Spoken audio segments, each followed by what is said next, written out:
how do you feel about the predominance of competition shows versus Julia Child Yeah. style to go back in time? Because from a personal standpoint, you learn more when someone is demonstrating on how to do it rather than Right. competing. You know, I'll say will occasionally land on, what is the name of the woman who's like a country chef, red hair?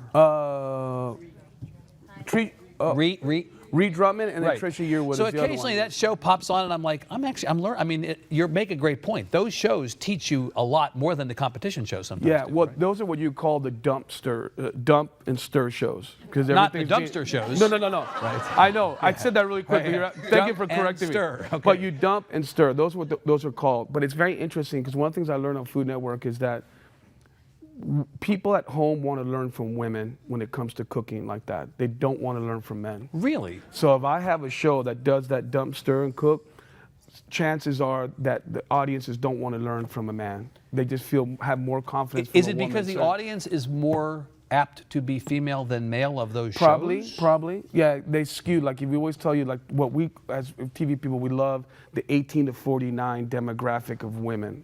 Right. That is like the one that gives you longevity. Women give you longevity no matter what, but but that's that's. You that's did not- that very well there. Thank you. Yeah, I say. Good. Ma'am. Hi, Aaron. I would like to know what is the favorite food and the name of the restaurant of where you've eaten that favorite Oh, food. that's a great idea. Like, where does the famous chef like to go out to eat? Yes. Oh, yeah. Or would you even share least favorite? No, I wouldn't say that. But I just think what I like to. I mean, for instance, I eat every other food except Mexican food when I go out. Very seldomly, because I eat Mexican food at home or when my family cooks it. Right. But if we're talking Austin, I could eat uchi every day. Yeah. I love uchiko. I love those flavors. Something that's completely foreign and a departure. So you from what come I'm here like. enough that you feel like you know the restaurants here, know the restaurant culture? Absolutely. I think Austin is one of the most. It's the best food city, I think, in Texas. Well, I'm going to get a lot of crap for that, but it's true. I mean, Right, exactly. Yes, everybody in Lubbock is going to be really upset to hear you say that, right? Exactly. Lubbock, where high cuisine at the moment is a Torchy's open, right? Yeah, That's it. exactly. Yes. Hi, Chef. That way. What was your biggest obstacle as a young chef, and how did you overcome it? Yeah, I think my biggest obstacle was, figuring out what my own style was and making sure that I didn't regurgitate my mentor's teachings. That was a really big struggle for me. Like there was a great chef named Charlie Trotter. Yeah. And Charlie Trotter, you always knew. Another big New York guy, right? Yeah, no, he was Chicago. Well, Chicago guy, right? And he was Big city guy. he was a guy that he had a particular plating style, and every time one of his chefs opened a restaurant, you knew he had worked for Charlie because he had this one style. So developing my own style was one of the hardest things I had to figure out. At what point in your career did you feel like you had your own style? Oof, it took 10 years of actually doing it, owning restaurants, by the way, to figure it out. So And I have another question. yeah, it's real Okay, cool. it's quick. I've recently started working at a Mexican restaurant. Being Latina, I've never really cooked Mexican food. What's your biggest advice? Go being in a travel to Mexican Mexico. restaurant? Go travel. Go to the markets. Go to a small village. Say who's the best cook in town. Make yourself available and help her make tortillas or make the stew or grind the chiles or whatever it takes. Yeah.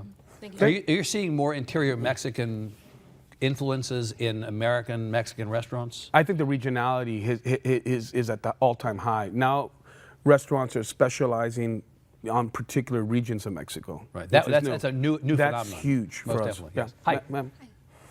In your opinion, how imperative do you think culinary school is for a young chef? Great question. Great question.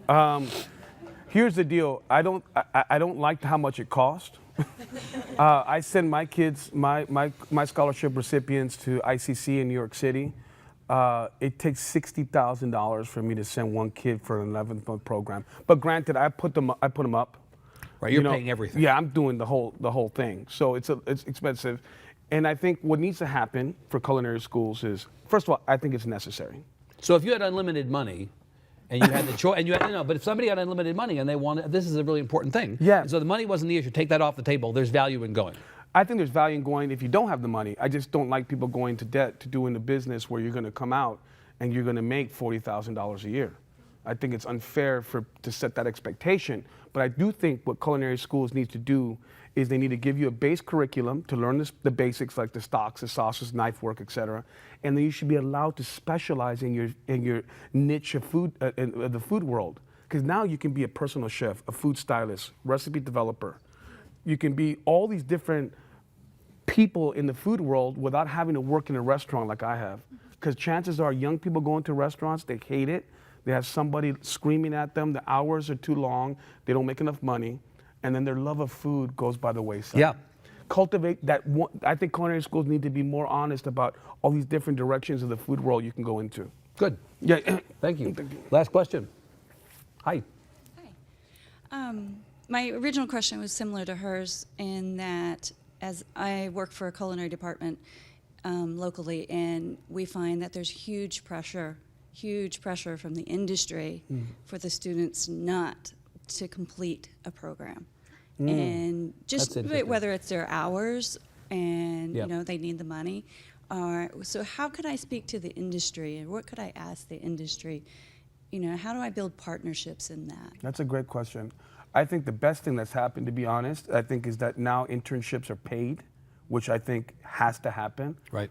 Because that creates an opportunity for abuse of people's time. The only people who can afford to take unpaid internships are often upper middle class white kids. Right? Yeah, exactly. You're doing it Let's wrong be if honest. that's the only source of unpaid labor, labor you have, right? Absolutely, and I just think that's incorrect. And I Right. think what ends up happening is I think you have these people, young kids going into our restaurants to do internships, for instance, and I think they just want to collect names. So they want to, I work for Adon Sanchez.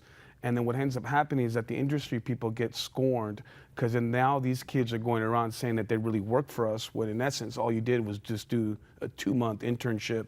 Or the staging? Yeah, staging, and then now all of a sudden you work for me. So I think it goes both sides. I think what needs to happen is there needs to be a better dialogue from the schools and the instructors and the people that are doing the career advancement, and stay in touch with us, because we always need good cooks. Right. And we always need young people that are excited about food. Is there a workforce shortage in the restaurant business? Oh, absolutely, 100%. And a lot of it has to do with we're regulating people's nationalities and making sure that everything's on the up and up, and has a huge effect. Yeah. You know what I mean? Yeah. So that can turn into a political All about saying conversation. everything is about politics, right? Yeah, That's we it. don't have to get there, but Yeah. it's like, I just think there needs to be a better dialogue between the leaders at culinary schools Right. to the chefs. Thank you. Okay, so we're about to end. I want to ask Yeah, one yeah. last question of our guest. So you go back to El Paso from time to time? Yeah, of course. I was just there. Where do you eat when you're in El Paso? Oh, my Lord. I go to Chopis to have gorditas. I go to Chico's Tacos to have my guilty fast food, which is have you ever had Chico's Tacos? It's literally 2 flautas submerged in this murky tomato cheap sauce with even cheaper cheese. And You're slumming. yeah, somehow it works. Yeah. And then I remember I did a show Taco Trip where I went and saw how it's made, and I wish I never did. Never seen the exact. Yeah.